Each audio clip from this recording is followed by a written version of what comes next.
de l'Est, je veux dire, l'Asie, les pays d'Asie, l'hindouisme, le bouddhisme, tout le monde admet la réincarnation. Il n'y a qu'en France que, mon Dieu, sacrilège, on n'admet pas la réincarnation. Alors j'étais rechercher pourquoi, à quel moment. En fait, comme vous devez le savoir, c'est au concile de Constantinople en 553 que 150 évêques ont voté, à main levée presque, contre la loi de réincarnation. Or, la réincarnation, c'est une loi. Ce qui m'a été donné après dans mes textes, c'est le terme de loi. La réincarnation, c'est une loi, où elle existe, ou elle n'existe pas, mais il n'est pas question de voter pour ou de voter contre. Donc en 553, l'Église catholique a dit non. En réfutant les écrits d'Origène, qui étaient morts 300 ans auparavant, parmi les écrits d'Origène, il y avait ce petit mot de réincarnation, donc l'Église a réfuté. Mais ce qui me fait très plaisir, c'est qu'il y a quelques années, le pape actuel ou celui d'avant, peut-être celui d'avant, Benoît XVI, a remis Origène au goût du jour en disant qu'il était extraordinaire dans ses lectures triples de la Bible. Petit détail, il a été de nouveau pris en considération, peut-être pas pour l'histoire de réincarnation. 1. La réincarnation. 2. Le respect de la vie animale. Ça m'a beaucoup frappé quand j'ai commencé à comprendre que les cathares ne mangeaient pas de viande, et qu'ils respectaient toute vie animale, comme ils respectaient toute vie, et qu'ils ne tuaient pas ni les animaux, ni les hommes. Les cathares n'ont jamais pris de quoi se défendre. C'était les guerriers des seigneurs des châteaux qui défendaient les cathares. Les cathares, c'était vraiment des moutons. C'est pour ça que l'Inquisition, elle a eu... Ça a été très facile pour l'Inquisition. Les cathares, ils n'avaient pas le droit de mentir. Hein, dans leur serment, ils ne mentaient pas. Et puis, ils n'étaient pas violents, non violents. Donc, effectivement, ils ont dû être éradiqués par l'Église catholique, l'Église chrétienne de Rome. Bon. Alors, le respect de la vie animale, c'est extrêmement important parce que, et c'est quelque chose qui se développe. On assiste à un éveil de la conscience actuellement et on le voit, les gens refusent de torturer les animaux maintenant. De plus en plus, certains parlent d'avoir une mouvance végane pour éviter toutes les... Comment dire, les animaux, depuis la Deuxième Guerre mondiale, on en mange énormément. Et ils sont élevés dans des conditions souvent dramatiques. Ils ne vont jamais jusqu'à l'âge adulte, hein. C'est juste quand ils sont en fin d'adolescence qu'ils sont tués. Enfin bon. Lorsque j'ai vu que les cathares refusaient de tuer les animaux, je me dis chouette, je comprends, ça me va, ça, c'est bon ça. Et la troisième chose, au niveau des cathares, ça a été alors l'Inquisition. Je ne connaissais pas l'Inquisition. Moi, dans le Calvados, on ne m'avait jamais parlé d'Inquisition. Non, puis le votus, c'est beaucoup plus... Mais là, j'ai appris, j'ai découvert, j'ai lu quelques livres historiques en voyant, je veux dire, j'ai vu quelques vidéos en voyant tous les bûchers et les tortures. C'était abominable, les tortures du Moyen-Âge, c'était, je ne sais pas si vous avez été voir la liste, je ne fais pas un dessin, c'est des monstruosités épouvantables. Donc j'ai découvert qu'effectivement, alors l'Inquisition, elle a fait du mal, hein. Bon, elle a été actée en 1231, mais ensuite elle a perduré jusque... Alors maintenant ils appellent plus... Elle a changé de nom, hein, mais bon, ils appellent autrement. Je sais plus, dans un de mes papiers, je l'ai. Bon. L'Inquisition qui va s'en prendre, bien sûr, à tout opposant au dogme, mais également, comme vous le savez, ils s'en prendront aux juifs, aux gens du voyage, à diverses minorités, au domaine scientifique, au domaine médical et la chasse aux sorcières, dont j'avais jamais entendu parler, mais effectivement... Et alors l'Inquisition, c'est comme la réincarnation. C'est les deux fois où, quand j'étais en train d'écrire, j'étais en colère. Mais ce n'était pas ma colère, c'était ma colère avec les guides. Hein. Petit détail, parce que quand même, quand j'écris, je ne me mets pas en colère, mais ça venait dans le... Donc pendant 19 ans, j'ai cherché sous terre.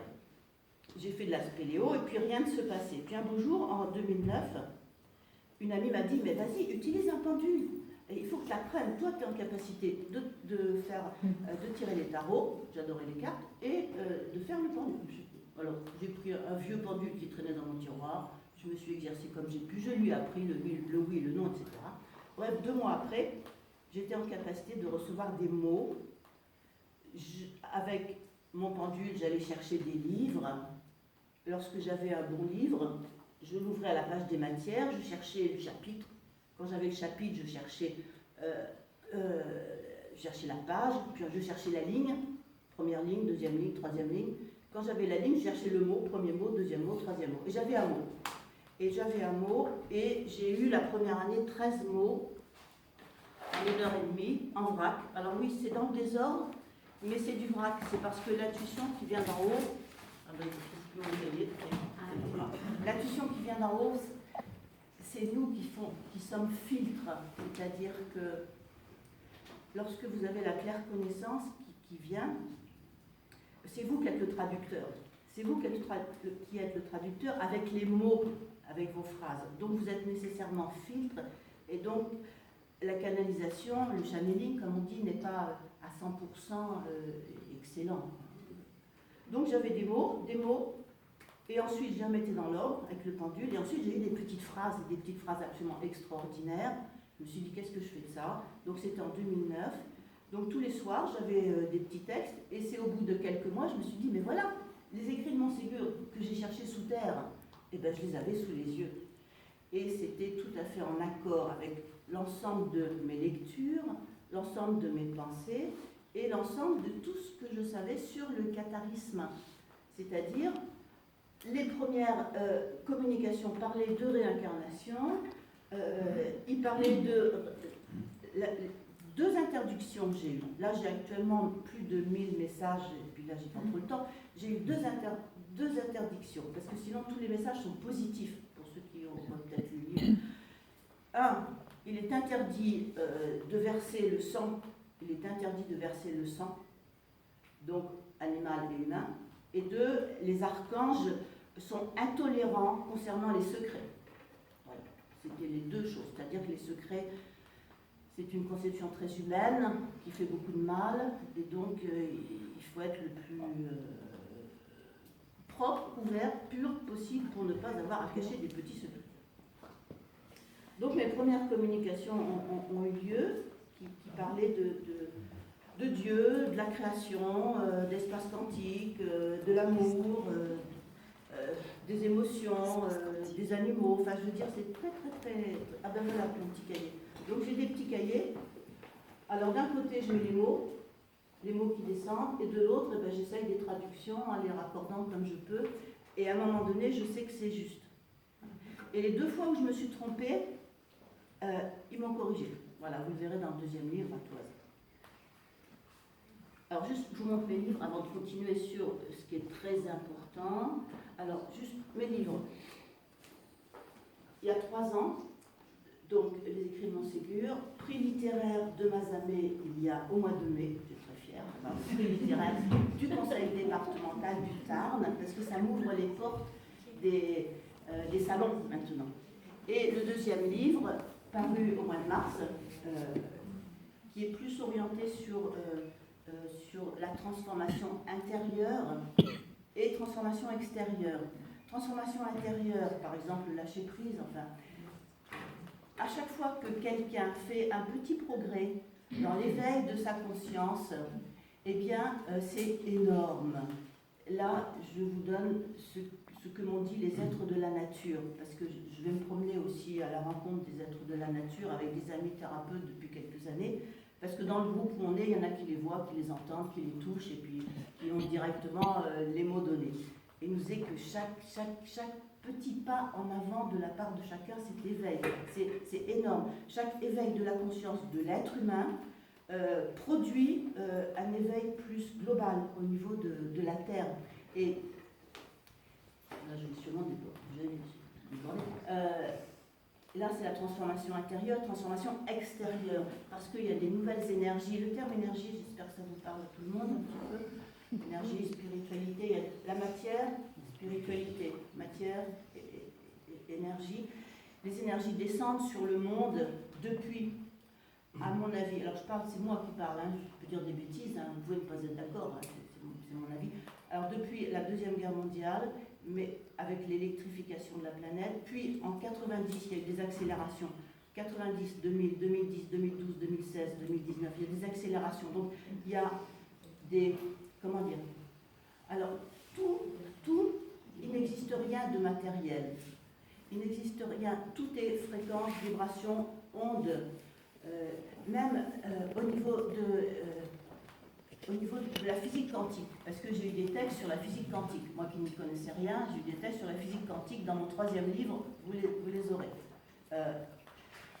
Au niveau de l'infiniment petit, mais vraiment le petit du petit du petit, au niveau de l'atome, même on descend encore plus bas, au niveau du noyau de l'atome, puis on descend encore plus bas.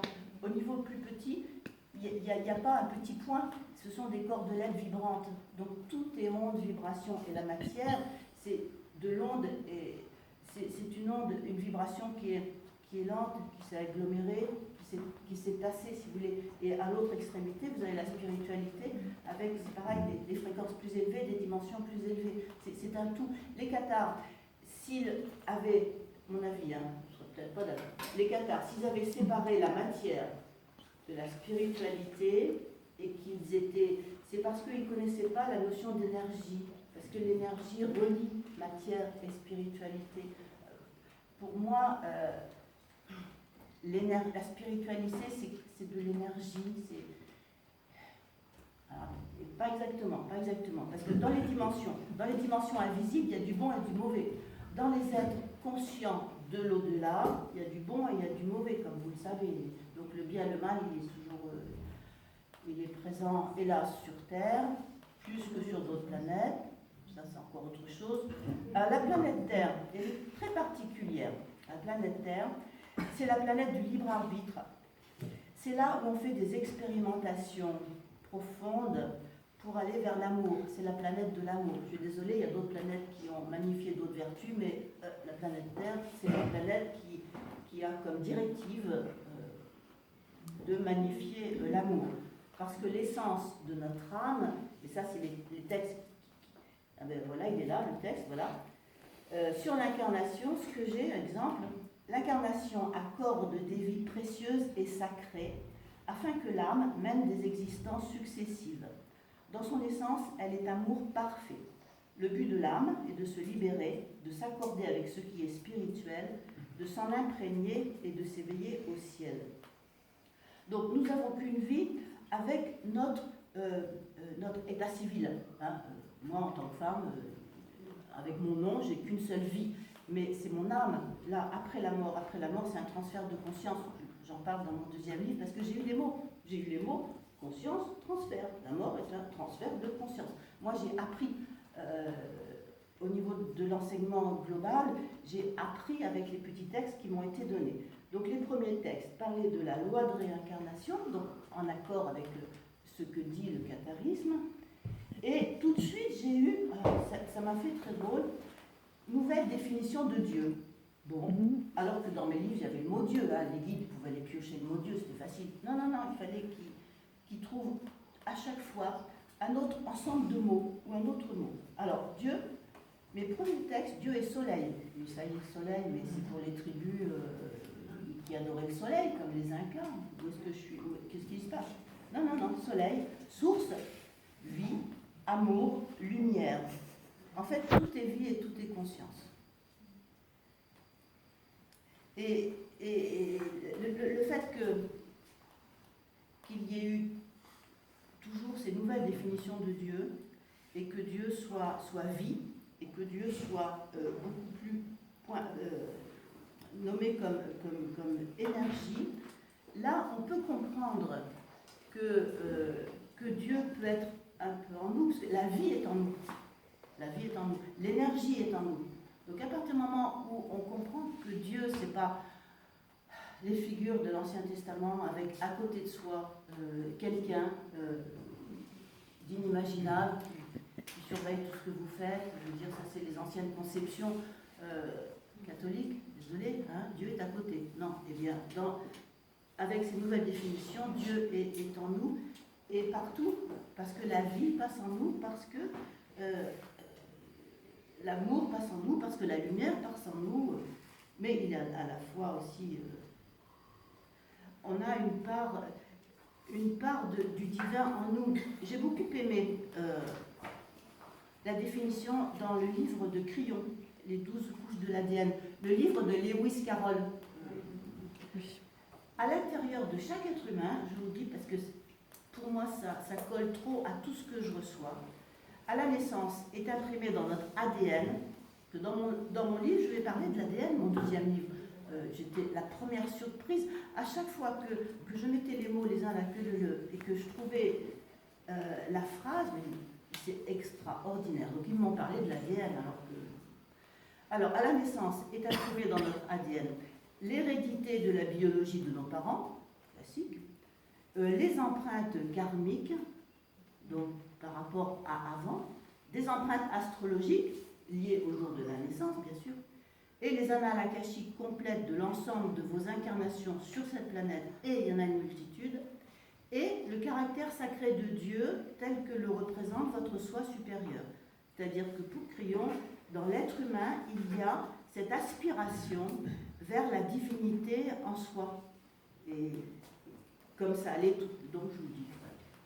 Alors Dieu, il s'est présenté comme, dans les textes, comme père et comme ami. Et amitié avec un père, exemple. Alors je vous ai fait un petit papier tout à l'heure, un petit recto verso sur quelques textes. Les jeunes souffrent, ils ont le sentiment qu'il leur faut du courage pour atteindre, imaginer et comprendre Dieu. Débarrassez-vous de cette habitude. Établir simplement une amitié avec un père fait obtenir un meilleur esprit. Il est étonnant de reconnaître dans le langage sur Dieu employé par la population de la planète que l'idée de Dieu est un problème. Mais donc, c'est vraiment des guides d'ailleurs qui me parlent. Alors moi, c'est un groupe de 8. Je ne sais pas qui c'est, mais c'est un groupe de 8. Dans mon premier livre, je décris. Un autre texte qui parle de amitié avec Dieu. L'esprit grandit toujours. Avec la confiance vient la chance. Sachez que toutes les façons d'aimer sont bonnes et faciles. Comprenez que l'enseignement véritable se confond avec l'acquisition de l'amour. Vous avez besoin d'une amitié avec Dieu. Commencez. La transformation est simple. Soyez attentifs. Nous vous éclairons sur ce à quoi le Dieu véritable. Des images vous ont trompé. Par conséquent, le véritable bonheur, c'est de connaître qui tu es. Et puis encore un autre, vous appelez Dieu de façon conventionnelle. Comprenez-le simplement en termes d'énergie et de vie. Le changement est une constante dans le monde de l'illusion, c'est le nôtre. Dieu s'exprime par l'énergie de la vie. Redéfinissez la vie afin que les gens s'entendent sur les formes et sur les expressions de Dieu étendues à la vie. Appelez Dieu la vie. Donc, au démarrage, les nouvelles définitions de Dieu. Ensuite, la loi d'amour. C'est pas l'amour, hein. La loi d'amour. Dans les textes que je reçois, c'est loi d'amour. C'est loi de réincarnation et loi d'amour. La loi d'amour. Exemple, le texte. Moi, j'apprends. L'amour est tout. Il a tout réalisé. Il est responsable de tout. La lumière vous enseigne purement en acceptant vos imperfections. C'est moi. Ayez confiance dans l'amour qui est vérité et force de vie. La rencontre avec l'amour est le but de l'âme. Et puis un peu plus, à l'intérieur, ensemble, nous habitons l'univers. Ce sont les guides qui parlent. Hein. Et ils parlent d'intérieur, parce que nous habitons l'extérieur. Nous habitons, habitants de la Terre, nous habitons la surface. Nous habitons, essayez de comprendre, hein, mais bon. À l'intérieur, ensemble, nous habitons l'univers et animons la race d'une conscience nouvelle. L'ascension est un aspect de notre mission qui est l'accomplissement de l'amour dans l'univers. Donc c'est le but. Le but des guides de lumière, c'est effectivement de favoriser, d'ouvrir en soi l'amour inconditionnel, hein, évidemment. Bon, l'amour homme-femme, oui, c'est bien, c'est très bien, mais c'est l'amour inconditionnel. L'amour qui n'attend pas de retour. D'ailleurs, vous n'êtes pas sans vous apercevoir que lorsque vous donnez à quelqu'un, c'est jamais ce quelqu'un qui vous redonne. Vous allez recevoir par quelqu'un d'autre. C'est très drôle. Voilà. Petit détail. Loi d'amour. J'ai encore d'autres textes. Diffusez l'amour et préparez les cœurs à s'ouvrir à la lumière intérieure et à la paix. Recevez les vibrations de lumière et d'amour. Nous vous envoyons la paix. L'amour vous guidera. Attendez le Sauveur, préparez la paix. Vous croiserez l'ignorance, demeurez dans la sagesse et passez l'amour dans le cœur des êtres. Alors moi, ce qui me parle, c'est un groupe de guides, mais le groupe de guides est relié à la communauté divine. Là-haut, dans les sphères supérieures, dans les dimensions supérieures. À un moment donné, ils sont tous reliés les uns les autres. D'ailleurs, nous sommes nous-mêmes, humains, appelés à nous relier les uns les autres, à vivre en harmonie, à aller vers l'unité. Mais pour l'instant, c'est notre âme. Au niveau physique, on s'en aperçoit pas trop. Au niveau énergétique, oui, je veux dire, notre aura, je vous touche, hein, au niveau des auras. Alors, l'importance de l'amour. Alors, l'importance de l'amour, l'importance du cœur et du mental. Il y a beaucoup de gens qui disent « Ouais, le mental, il faut laisser tomber, c'est l'ego, etc. » Non, attention. Mental inférieur, mental supérieur. On l'appelle aussi mental inférieur et corps causal, ceux qui voudraient. Mais c'est mental inférieur, mental supérieur. Autant le mental inférieur fait partie, c'est celui qui va faire les courses, c'est celui qui va aller travailler, je veux dire, c'est pour toute la vie courante, c'est notre mental inférieur. Très bien, on en a besoin, on est là pour vivre et pour expérimenter notre incarnation terrestre. Mais il existe un mental supérieur, c'est lorsqu'on se demande le sens de la vie, lorsqu'on s'interroge sur le sens de la vie, lorsqu'on étudie, lorsqu'on apprend, lorsqu'on pense à des idéaux, là on touche le mental supérieur. Et c'est très important de développer son mental supérieur, parce que le mental supérieur, il touche le plan bouddhique, qui est le plan juste supérieur. C'est le plan où on peut joindre les entités de l'au-delà. Les inspirations et les intuitions proviennent de ce plan supérieur de conscience qui est juste au-dessus. Les anges, les archanges, les entités de l'au-delà, les sociétés de la conscience. Je vous dis qu'il y a du monde là-haut. Ils vous touchent par les intuitions que vous allez avoir. Les intuitions ou la claire-connaissance.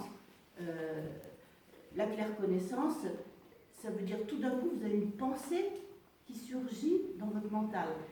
Et en raisonnant, en disant j'ai pensé à ça, puis à ça, puis à ça, ah ben non, vous n'arrivez pas à la pensée qui descend à l'instant. C'est-à-dire qu'il y a coupure. Entre, vous étiez par exemple en train de faire de la cuisine, je ne sais pas, mais préoccupé de faire votre cuisine. Et tout d'un coup, flouf, vous avez l'idée d'aller téléphoner à grand-mère. Enfin, j'exagère, mais quelque chose que vous ne pouvez pas relier au cheminement de votre raisonnement. C'est quelque chose qui vous est donné par claire connaissance. Et c'est quelque chose qui vient d'en haut. Et c'est très important d'accepter ce qui vient d'en haut, parce que plus vous accepterez vos intuitions, vos claires connaissances, et plus vous en aurez. Et alors d'aujourd'hui, les capacités parapsychiques ou extrasensorielles, elles se développent tout d'un coup, même avec des personnes âgées. Moi j'ai des amis à l'âge de 50 ans, tout d'un coup ils sont devenus passeurs d'âme. Je veux dire, alors que dans leur vie, ils n'y avaient jamais pensé. Tout d'un coup, j'ai des amis qui disent « Ah ben tiens, j'ai mis la main là, et ben, ah ben tu vas bien, ah ben tu vas mieux. » Voilà, ils s'aperçoivent tout d'un coup qu'il y a des courants qui passent. Et puis cet aspect de perception extrasensorielle, lorsque vous priez, lorsque vous méditez, que vous vous reliez le plus possible à votre soi supérieur, à votre temple intérieur pour joindre le temple supérieur, j'emploie les termes là qui m'ont été donnés, et que vous vous reliez au soi, à ce moment-là, vous avez vos capacités qui se développent. C'est comme ça. Et donc, lorsque vous avez à agir, il faut utiliser son mental et son cœur. Il faut que les deux soient reliés pour pouvoir œuvrer comme le mieux possible. Alors, un aspect des cathares, c'est l'aspect contact direct à Dieu et aspiration vers l'esprit. Les cathares, lorsque je résume pour les gens du Nord, parce que là vous devez savoir plein de choses que je ne sais pas, je leur explique que les cathares c'était des chrétiens qui suivaient l'évangile de Jean. Alors, comme ça c'est clair pour tout le monde dans les esprits. Bien sûr, ils admettaient aussi les autres évangiles ainsi qu'une partie de l'Ancien Testament, mais ils avaient une prédilection absolue pour l'évangile de Jean, puisque l'évangile de Jean était utilisé pour le consolamentum. Là, je déborde sur votre territoire, vous en parler tout à l'heure, et ils le portaient toujours sur eux. Mais je veux dire, l'évangile de Jean, c'est celui qui est le plus vers l'esprit. Et c'est celui qui est... Je veux dire, lorsque j'ai fait un petit aussi vidéo sur les cathares, en orientant la discussion sur le consolamentum. C'est-à-dire que je donne ma foi à Dieu et à l'Évangile. Je promets de ne jamais mentir ni faire de serment, de renoncer à l'acte de chair, de ne jamais tuer d'animal ni manger de chair, de ne rien faire sans dire l'oraison, de ne jamais voyager ni manger sans compagnon, de ne jamais trahir la foi, même sous la menace de mort par l'eau et par le feu. Et qu'est-ce que je voulais dire? Je ne sais plus, et c'est assez normal, parce qu'à l'heure d'aujourd'hui, on a des pertes de mémoire. Je ne sais pas si vous vous en apercevez, parce qu'on est obligé de vivre au présent. Le passé, il est mort, il n'existe plus. Vous pouvez avoir des remords si vous voulez. Alors, si vous avez des remords, alors, vous avez votre énergie qui baisse. À chaque fois que vous pensez, ah ouais, il y a 15 ans, j'ai fait ça, c'était une erreur, c'était une faute, etc. Et hop, l'énergie qui baisse. S'il y a 15 ans, vous avez fait tel acte, c'est qu'à ce moment-là, vous avez fait le mieux que vous pouviez. Hein. Donc la culpabilité, on enlève. On ne peut pas vivre avec la culpabilité. On enlève. Il n'y a rien de plus nocif que la culpabilité. Et le futur, il n'est pas encore arrivé. Alors c'est le problème de ceux qui vont voir les voyants. Ceux qui vont voir les voyants, bon, aujourd'hui, je vais voir un voyant qui va me dire, eh ben, dans 3 mois, il va arriver telle chose. Il est possible que ce soit vrai. Alors d'abord, ça n'a aucun intérêt, parce que si c'est une bonne nouvelle, on va être là pendant 3 mois à dire j'attendais 3 mois. Si c'est une mauvaise nouvelle, qu'est-ce qui va se passer dans 3 mois? Donc, mais le problème, c'est que c'est juste au moment où elle vous le dit, la voyante. Vous retournez chez la voyante 8 jours après, vous avez fait des choses dans votre vie, vous avez eu des pensées, vous avez fait des actes, et votre futur, il a changé. Donc, ce qu'on vous avait dit il y a 8 jours, c'est parti.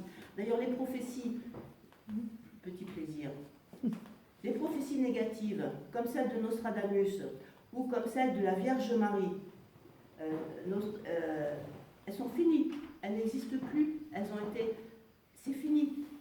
Le monde a basculé dans le bon sens depuis 1987. Parce qu'à ce moment-là, il y a eu beaucoup de gens qui ont médité, qui ont prié, qui ont imploré, et nous allons vers un renouveau, nous allons dans l'ère du Verseau, nous allons vers des bonnes choses, nous allons vers un éveil des consciences, et plus il y aura d'éveil de conscience, et plus la Terre entière va s'élever. Je ne sais pas comment ça va se faire, mais elle va s'élever au niveau, je veux dire, de l'âme, au niveau énergétique. Donc le temps de l'ascension, mais je ne sais pas si ça parle à tout le monde, l'ascension, on en parle beaucoup, alors d'aujourd'hui, disons que il y a évolution, il y a élévation des consciences qui réagissent sur le monde environnant. Alors, les cathares avaient donc cette aspiration vers l'esprit. C'est pour cette raison qu'effectivement, ils voulaient renoncer au désir de la chair et à tout ce qui emprisonnait la chair.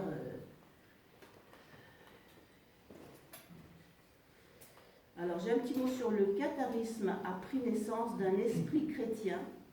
Leur église, ça c'est un texte que j'ai reçu mot par mot dans des livres différents.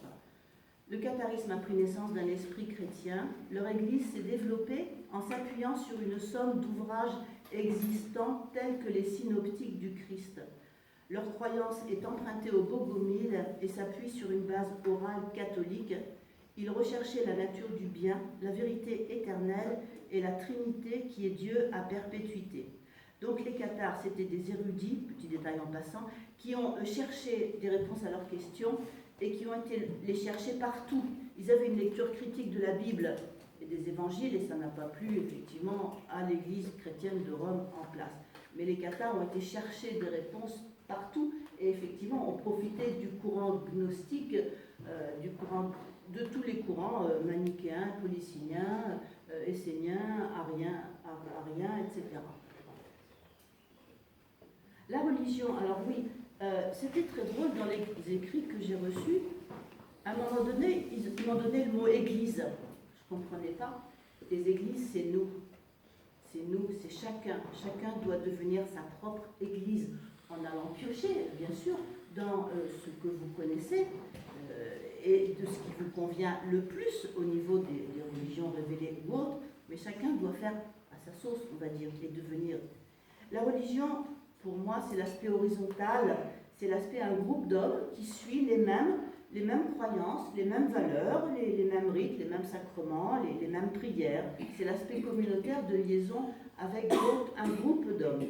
Et la spiritualité, pour moi, c'est l'aspect vertical, c'est-à-dire la connexion à Dieu, au Créateur, à l'énergie divine, au sein du paradis, je veux dire aux anges, aux archanges, c'est la connexion verticale. L'homme cherche le sens de sa vie, il s'interroge sur le sens de sa vie et surtout il se prépare à sa mort, hein, parce que c'est très important quand on est vivant quand même de s'interroger sur sa mort, parce qu'on va tous y passer, hein. Il ne s'agit pas, à l'heure d'aujourd'hui, oh la mort j'y pense pas, c'est pour les voisins, non, il faut y penser vraiment. D'ailleurs, ce qui se passe lorsque quelqu'un perd un enfant, c'est une leçon de vie épouvantable, je vous l'accorde, mais lorsque j'essaye de donner des conférences de ci, de là, en fait, les endroits où je peux les donner, parfois, dans chaque département, il y a des associations pour les personnes endeuillées, parce que c'est elles qui ont eu un choc dans leur vie et qui s'interrogent sur le sens de la vie et sur le sens de l'au-delà et sur le sens de la mort. Donc c'est des personnes qui s'ouvrent, qui cherchent. Alors, très important, le sens de... J'ai un mot qui va m'être donné souvent, c'est le mot individualisation. Je ne comprenais pas trop ce que ça voulait dire, mais je l'ai retrouvé beaucoup. Individualisation, ça veut dire recherche de ses idéaux et de ses valeurs. C'est être capable de mener sa vie à l'encontre du groupe. C'est vraiment être soi, même si ça déplaît au groupe. Et c'est très important. Nous sommes, à l'heure d'aujourd'hui, de plus en plus différents les uns des autres, parce que nous ne sommes plus en période de survie. Depuis la Deuxième Guerre mondiale, on a le temps de réfléchir, on a le temps de se poser, et on devient différent de par nos expériences de vie. Et il faut un grand effort de tolérance pour admettre les différences. Les Cathares, eux, ils étaient tolérants. Parmi les valeurs cathares, il y a ce qui sera répété souvent, bonté, justice, vérité, là, toujours. Pour résumer, les Cathares, ils étaient non violents, non dogmatiques. On a beaucoup mis l'accent sur les Cathares, voyons, ils différenciaient un Dieu bon, un Dieu mauvais, mais ils n'étaient pas dogmatiques. Ils vivaient une vie simple, une vie pure, une vie de prière. Ils étaient tolérants, égalité homme-femme, partage des biens. Ils travaillaient pour n'être pas à charge. Ils refusaient les édifices somptueux, ils refusaient la dîme, les reliques des saints, la féodalité et l'adoration de la croix comme instrument de supplice. Mais surtout, ils pratiquaient les valeurs de l'esprit. Et les valeurs de l'esprit, c'est simple, on les trouve dans l'épître de Paul aux Galates. Mais le fruit de l'esprit, c'est l'amour, la joie, la paix, la patience, la bonté, la bénignité ou bienveillance, fidélité, douceur, tempérance. Parmi les 4 valeurs qui revenaient, je me suis dit, bon, ils vont parler des vertus théologales, foi, espérance, charité, niet. Ils vont parler des vertus cardinales, prudence, tempérance, force, justice, niet.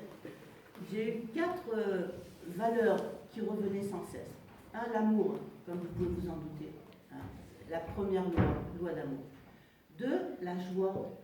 Moi, catholique, où elle était la joie?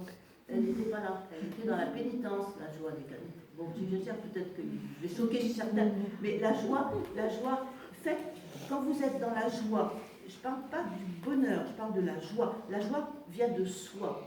Le bonheur, parfois, on se dit, bon, ben, je vais avoir une nouvelle voiture, ça va me faire un petit bonheur. Non, non. La joie qui vient de soi, c'est-à-dire c'est en soi. On est joyeux en soi parce qu'on a cultivé la joie et le plaisir de vivre, et le plaisir de vivre à chaque instant. Donc j'ai eu l'amour, la joie, le pardon, et on en va avoir besoin énormément parce qu'on est à une époque où il faut aller vers la purification. Et là, je retrouve les Cathares dans ce terme de purification. Donc le pardon et le service. Mais le service, c'est le service à son âme. C'est seulement lorsqu'on est aligné avec son âme, ses valeurs, ses idéaux, sa recherche du bien, sa recherche de la divinité, que l'on peut rendre service aux autres de façon qui ne soit pas comme les petites vieilles de bénitier, enfin je veux dire les gens qui rendent service pour s'accaparer le pouvoir, vous savez bien cette notion de service. Alors la purification, très très très très important. Les cathares ont cherché la pauvreté et la pureté, les cathares. Et moi, dans ce que je retrouve, c'est l'importance de la purification pour aller vers Dieu, pour aller vers les énergies divines. Et la purification s'entend purification du corps physique et des organes et des cellules physiques du corps qui portent en elles la mémoire des vies antérieures. Donc on va très très loin. Se purifier, c'est vraiment une entreprise de toute une vie. Il y a la purification d'ordre énergétique, le corps énergétique, le corps d'énergie, les chakras, je veux dire, celui-là, il y a plein de parasites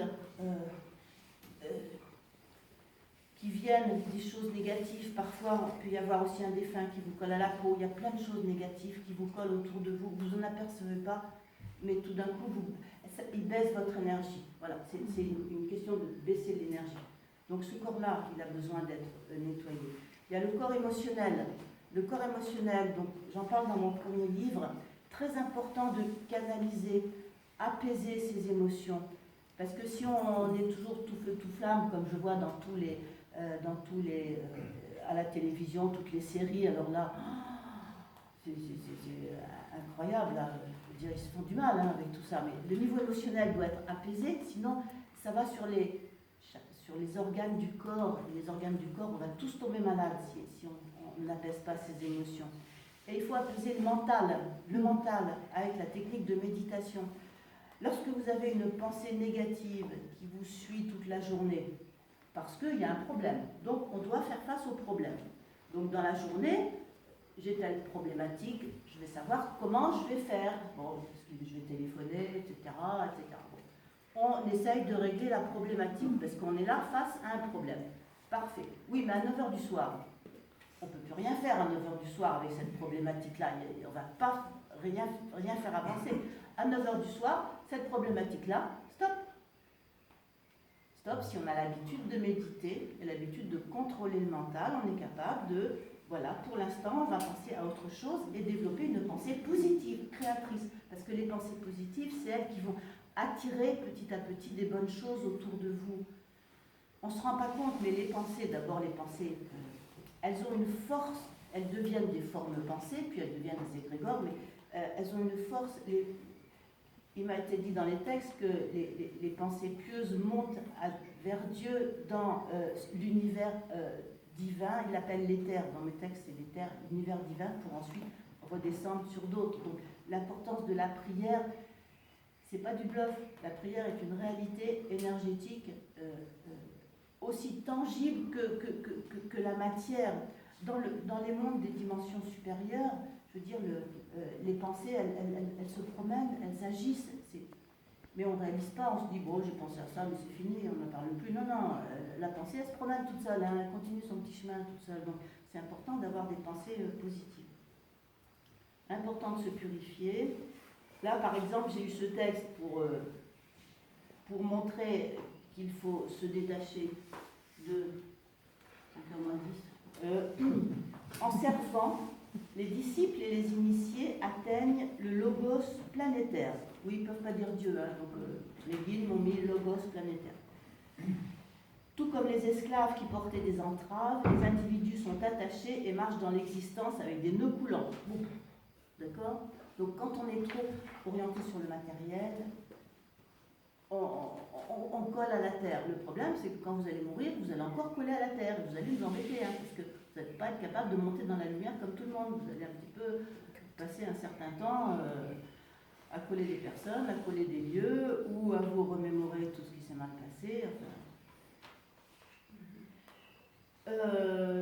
Loi de réception, j'ai bientôt fini, de la hiérarchie spirituelle de cette planète. On a eu ça au début, j'ai travaillé avec une amie pour devenir canal, ou pour avoir des informations divines en direct.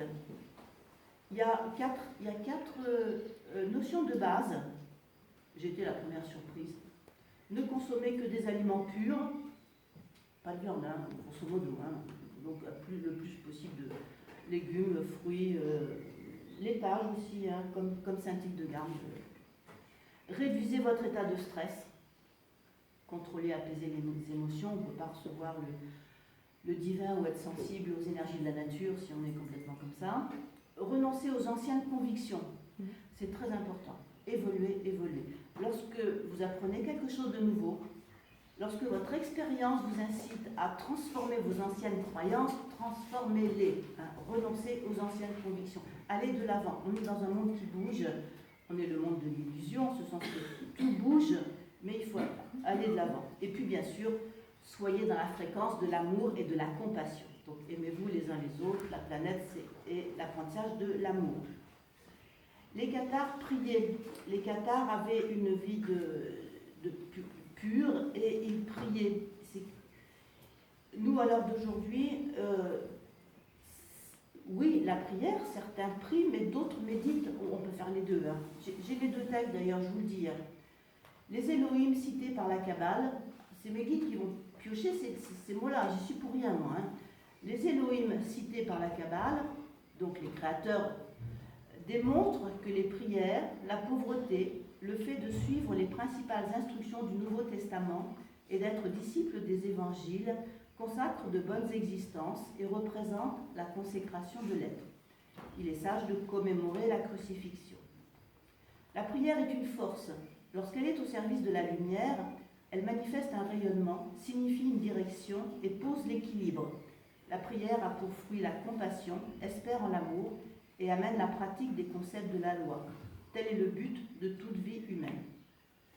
Méditation. La conscience a des affiliations inconcevables avec la hiérarchie. Vous voyez le genre de texte que je reçois. Hein. La hiérarchie, c'est l'ensemble de tous ceux qui œuvrent. Il y a les maîtres ascensionnés là-haut, hein, qui œuvrent pour faire progresser l'humanité. La conscience a des affiliations inconcevables avec la hiérarchie. Ceux qui portent la vibration du désintéressement, cela me le sera dit plusieurs fois, sont instruits de l'unité du logos céleste. Ils ne peuvent pas encore dire Dieu, hein, il faut qu'ils aillent me chercher céleste et logos. Au moyen d'une haute méditation, ils atteignent leur soi supérieur, s'éveillent au plan, construisent l'unité et deviennent capables d'aider la race. Donc j'ai beaucoup de textes pour la méditation.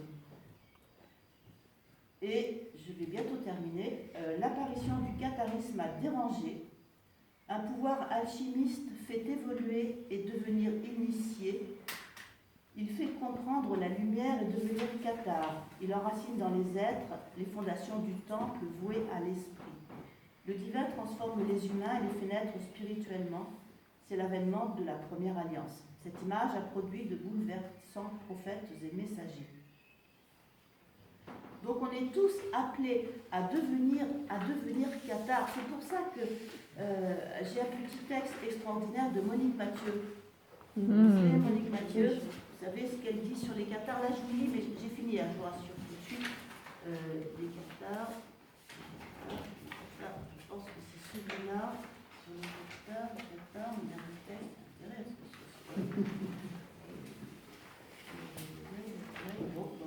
J'ai raté. Je ne sais plus. Bon, mais c'est pas grave. Je trouverai. Alors, en conclusion, je dis que c'est à nous, c'est nous qui sommes Église. Quand on s'aperçoit que la richesse n'est pas le fin mot de la vie, on cherche autre chose, on cherche à se confectionner ses idéaux, on cherche à aller vers ses valeurs, et les valeurs essentielles qui m'ont été données et qui sont communes au Qatar, c'est amour, joie, pardon, service, respect de toute vie, non-violence, tolérance, bonté, justice et recherche de la vérité. La différence avec nous, c'est qu'eux, ils sont allés sur le bûcher, ils les ont payés de leur vie. Et nous, on a la chance de pouvoir vivre dans un monde libre. Je termine en vous disant deux phrases. Puisez dans le fondement du cœur. Dirigez-vous à l'aide de l'intuition et accomplissez la construction de la conscience.